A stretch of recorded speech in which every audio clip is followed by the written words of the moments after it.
자, 이어서 모닝타임즈 들어가 보겠습니다. 미국장이 휴장이기 때문에 많은 얘기가 없습니다. 이제 그런 가운데 나온 얘기들 속에서 오늘 우리 장을 한번 미리 예측해 보도록 하겠습니다. 최원재 전문가의 의견 듣습니다. 안녕하십니까? 안녕하십니까? 네. 자, 미국장은 휴장이었었는데요. 이 휴장인 상황에서 여러 가지 얘기 나왔잖아요. 어떤 게 있었나요? 일단은 24일 금요일 날에 미국 시장에서 이제 1월 PC 물가 지수가 이제 발표가 됩니다. 그런데 이제 컨센서스가 나왔어요. 전월 대비로 상승할 것으로 지금 전망이 되고 있는데요. 지금 일단 컨센서스는 전년 대비로는 4.9% 상승하는 것으로 나와 있어요. 작년 12월 5%보다는 소폭 하락할 것으로 예상이 되고 있지만은 전월 대비로 본다면은 작년 12월에 0.1% 상승했는데 이번 1월에는 0.5% 상승할 것으로 바라보고 있습니다. 그러면서 이제 상승세가 12월보다는 높아질 것으로 전망을 하고 있고요. 근원 PC죠. 에너지하고 농산물을 제외한 근원 PC 같은 경우에는 전월 대비로 0.4% 상승할 것으로 바라봤습니다. 12월에 0.3% 상승했는데 소폭 높아지는 수치이고요. 전년 대비로는 역시 4.3% 상승할 것으로 바라보고 있고요. 12월 4.2%보다는 소폭 상승할 것으로 바라보고 있습니다. 그다음에 마켓워치 측에서는 지금 현재 뭐 주식시장에 노랜딩 시나리오가 지금 나오고 경제 전반에 나오고 있는데 그렇다면은 주식시장에는 나쁜 뉴스다라고 얘기를 하고 있고요. 노랜딩 상태가 끝없이 계속될 수는 없어가지고 언젠가는 경착륙하게 된다는 의미다라고 얘기를 하고 있습니다. 결국에는 금리에 민감한 기술주 성장주가 상대적으로 더 큰 타격 입을 것이다라고 얘기를 하고 있습니다. 그다음에 CNBC 측에서는 지금 헤지 펀드들이 지난해 말부터 기술주를 저가 매수를 하고 있는데요. 그 이유는 기술주 주가 회복이 멀지 않았다는 판단에 의해서 매수를 하고 있고 주가가 지금 쌀 때 미리 사두겠다는 전략이다라고 얘기를 하고 있습니다. 그다음에 알리안츠의 옐 에리언 수석 고문은 지금 경제를 부서뜨리지 않으면 인플레이션 2% 달성은 불가능하다라고 얘기를 하고 있고요. 공급망 변화와 강한 노동시장 때문에 상대적으로 물가 높을 수밖에 없을 것이다라고 얘기를 하고 있습니다. 인플레이션 목표치를 3에서 4%로 상향 조정해야 하지만 당장 목표치를 바꿀 수 없기 때문에 문제가 될 것이다라고 얘기를 하고 있습니다. 오늘 국내 증시는 보합을 예상합니다. 네. 자, 우선은 PC 물가지표, 그러니까 소비자, 개인 소비 지출과 관련된 그런 내용입니다. 컨센서스를 미리 좀 말씀을 해주셨는데, 전년 대비해서는 주는데 전월 대비해서는 살짝 높아진다. 어디에다 조금 더 무게추를 둬야 됩니까? 일단은 저는 전월 대비로 지금 상승폭이 지금 컨센서스가 좀 크게 나타났어요. 그렇군요. 그렇다면은 여기에 조금 포커스를 둬야 되는 게 아닌가라고 보고 있고, 지금 뭐 근원 PC도 마찬가지고 그냥 PC 물가지수도 마찬가지인데 오름폭이 이제는 조금 줄어들면서 일부 좀 반등이 다시 나오는 것으로 보고 있습니다. 역시 뭐 식품 쪽이나 뭐 이런 쪽 에너지 쪽에서 상승이 조금 나오지 않겠느냐 그렇게 보고 있습니다. 네네.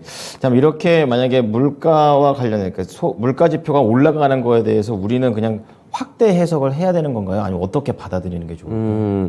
일단은 만약에 이 컨센서스가 이렇게 나왔으니까 뭐 전월 대비로 좀 민감하게 좀 시장이 먼저 미국 시장이 반응을 한다 그러면은 그거 앞두고 미리 선조정 받을 가능성은 좀 있다고 보고 있어요. 만약에 그런데 빠지지 않고 버틴다면은 충격파는 뭐 한 번에 나타날 수도 있다 그렇게 보고 있습니다. 그렇군요. 자, 그럼 1월에 PC 물가 지수, 그러니까 오늘 이번 주에는 이 PC 물가 지수가 24일 날 예정이 되어 있습니다. 이제 그런데 그거에 앞서서 또 봐야 될 게 FOMC 의사록이 22일 날 예정이 되어 있는데요. 이제 이것과 관련해서는 매파적인 발언들이 나올까요? 포인트 어디에다 잡는 게 좋을까요? 일단은 뚜껑을 열어봐야지 알겠는데 그렇죠. 저번에 이제 파월이 예전에 한번 그랬어요. 그 의사록을 이제 결국에는 보면은 우리가 어떤 방향으로 갈지를 좀 알 수 있을 것이다라고 얘기를 하고 있어가지고 예상은 조금 어떻게 본다면 불가능하지만은 결국에는 뭐 계속적으로 물가를 잡아야 된다는 그런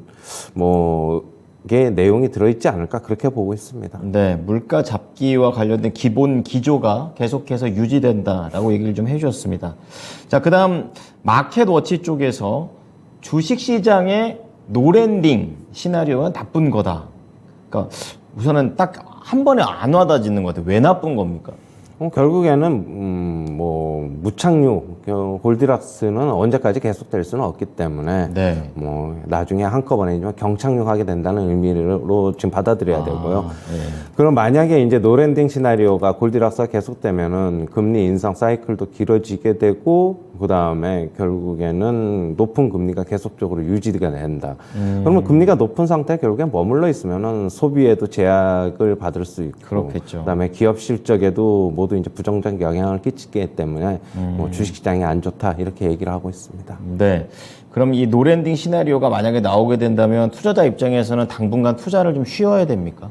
지금 현재 나오고 있는데요. 뭐 그렇지는 않고요. 네. 지금 어제도 이제 말씀드렸듯이 뭐 뱅크 오브 아메리카 측에서는 조만간에 뭐 지수가 S&P 500 기준으로 3,800선까지 빠질 것이다라고 얘기를 하고 있고, 웰스파고 측에서는 뭐 4, 5% 정도, 그 정도까지 또 빠지면 또 다시 저가 매수 기회가 될 것이다라고 얘기를 하고 있어요. 네. 뭐 시장을 떠나 있다기보다는 작년에 너무 안 좋았기 때문에 그랬죠. 지금 심리적으로는 올해는 조금 더 작년보다는 나을 것이다라고 본다면은 계속적으로 주식시장은 올해 같은 경우에는 저는 많이 빠지면 상승할 것이고 많이 오르면은 빠질 것이다. 그러면 결국에는 길게 보면 박스권이다. 뭐 저점에서 사고 고점에서 파는 전략이 계속 유효해 보인다. 그렇게 보입니다. 네, 큰 그림으로 박스권입니다. 결국에는 이치대로 움직이겠네요. 자, 그럼 CNBC 내용 좀 체크해 보겠습니다. 헤지펀드 쪽에서 이제 지난해 말부터죠. 기술주를 저가 매수를 들어간다고 하는데 아까 전에 쌀 때 사둔다. 뭐 이렇게 얘기해 주셨잖아요. 그럼 이게 추세적인 움직임이라고 봐야 됩니까? 아니면 단기적인 움직임인 걸로 좀 봐야 됩니까? 일단 선취매하는 것으로 보고 있어요. 선취매. 지금 일단은 먼저 빠지고 있으니까 주가는 항상 이제 우리가 주식시장을 어려워하는 게 네. 뭔 어떻게 보면은 미래를 좀 예측을 하면서 대응을 해야 된다는 게 어렵잖아요. 그렇게 그렇죠. 본다면 역시 지금 현재 헤지펀드들은 가격을 보고 집중하고 있는 것으로 보고 있어요. 가격이 싸니까 언젠가는 회복이 된다. 그러면은 그 시기는 문제일 뿐이지만은 결국에는 지금 쌀 때 사두는 게 낫다라고 보고 있고요. 기술주 쪽에 특히 이제 보면 빅테크 주식들이나 아니면은 뭐 반도체 주식들을 매수를 좀 많이 산 것으로 알고 있어가지고 네. 헤지펀드들은 항상 보면은 먼저 미리 움직이거든요. 그렇다고 본다면은 역시 기술주나 이런 쪽에 상당히 많이 빠진 쪽에서는 어느 정도 일정 부분 가격 메리트는 조금 있는 게 아닌가 그렇게 보고 있습니다. 네. 그러니까 그럼 국내 투자자분들도 이러한 헤지펀드들의 움직임을 보고 뭐 빅테크나 반도체 쪽에서 좀 종목을 골라봐도 괜찮을까요? 서학개미 말씀하시는 겁니까? 아니면 국내? 국내 말씀. 국내요. 예, 예. 이미 뭐 외국인들은 헤지펀드들처럼 작년 말서부터 연기금, 외국계 연기금 쪽에서 네. 매수가 들어오면서 그렇군요. 국내 시장에서 많은 매수를 하고 있는데 외국인들의 전략을 따라가 보는 것도 저는 나쁘지 않다라고 보고 있어요. 역시 기술주들도 올해는 많이 빠지면 오를 것이고 많이 오르면 빠질 것이다. 그렇게 보고 있습니다. 네. 자, 마지막으로 알리안츠 좀 체크를 해 보겠습니다. 단어가 상당히 좀 자극적으로 나와 있는데요. 경제를 부서뜨리지 않으면 인플레이션 2% 달성이 불가능하다. 이렇게 얘기를 하고 있습니다. 자, 우선은 부순다라는 그런 단어는 결국 알리안츠 입장에서는 침체로 가자는 얘기인 겁니까? 뭐 침체로 가자는 게 아니고 네. 인플레이션 목표치를 연준의 목표치가 2%인데 거기를 달성하기 위해서는 결국에는 경제가 경착륙돼야 된다라는 의미로 받아들여야 될 것 같아요. 네. 인플레이션 목표치가 지금 연준이 2%로 하고 있는데 뭐 당장은 거기까지 뭐 빨리 가기는 이제 힘들고 알리안츠 측에서도 결국에는 경제가 이렇게 고용도 강하고 뭐 이런 상황에서는 결국에는 인플레이션 2% 달성 수요가 잡히지 않기 때문에 불가능하다라고 보고 있어요. 인플레이션 목표치를 지금 올리는 것도 지금 현재는 쉽지 않아가지고 네. 역시 주식시장에서 계속 곤혹스럽고 어려운 것 같다라고 얘기를 하고 있습니다. 네. 사실 이 인플레이션 목표치와 관련해서 제가 전문가님한테 들었던 거는 처음에 한 2%까지 한 번에 가는 건 당연히 힘들고 긴 관점에서 조금씩 내려간다 이런 쪽으로 들었던 것 같은데요. 꼭 이렇게 인플레이션을 2%에 꼭 맞춰야 되는 겁니까? 이게 그 연준에 어떻게 본다면 그 계속 오랫동안 이게 해왔던 이제 물가 목표치이기 때문에 네. 이걸 가지고 당장 그렇게 하면 되면 연준의 신뢰에 어떻게 보면 손실을 가져올 수 있다라고 보고 있어요. 만약 그렇게 본다면은 네. 지금 현재는 일단 잡는 데 집중해야 될 것으로 보고 있고, 저는 뭐 언젠가는 내려간다고 보고 있다고 이제 좀 전에 말씀하셨는데, 예. 저는 3에서 4%가 뭐 결국에는 아주 오랜 시간 고착화될 수도 있다라고 보고 있어요. 그러게요. 우리가 제가 계속 말씀드리는 거는 장기적인 저금리, 생각보다 예상보다 저금리가 오랫동안 지속되어 왔듯이, 그렇게 본다면은 3, 4%의 인플레이션은 계속적으로 안고 가면서 금리도 상당 부분 우리가 예상하는 것보다는 조금 고금리가 지속되지 않겠느냐. 그리고 중국이 리오프닝을 하면서 네. 예전에는 디플레이션, 즉 전 세계 물가 하락을 중국이 주도를 했지만은, 이제는 중국이 인플레이션을 생산하는 나라가, 수출하는 나라가 될 것으로 보고 그렇죠. 있어요. 네. 인건비도 이제는 옛날만큼 중국이 저렴하지가 않아요. 특히 이제 네. 팬데믹 이후에는 모든 나라들의 인건비가 전부 다 오르고 있는 상황이기 때문에 중국에서 그만큼 이제 저가의 제품을 생산할 수 있을까 하는 의문도 들고 있고요. 물론 중국 말고 다른 나라에서 대체가 되면 가능합니다. 디플레이션이 다시 올 수 있는, 네. 저금리로 갈 수 있는 상황이 가능하긴 한데, 그 유력한 국가로는 물론 인도를 들 수 있겠는데, 인도 같은 경우에도 뭐 당장은 그렇게 예전에 중국이 했던 역할만큼 하기는 힘들 것으로 본다면은 상당 부분 고금리가 지속되지 않겠느냐, 그렇게 보고 있습니다. 네.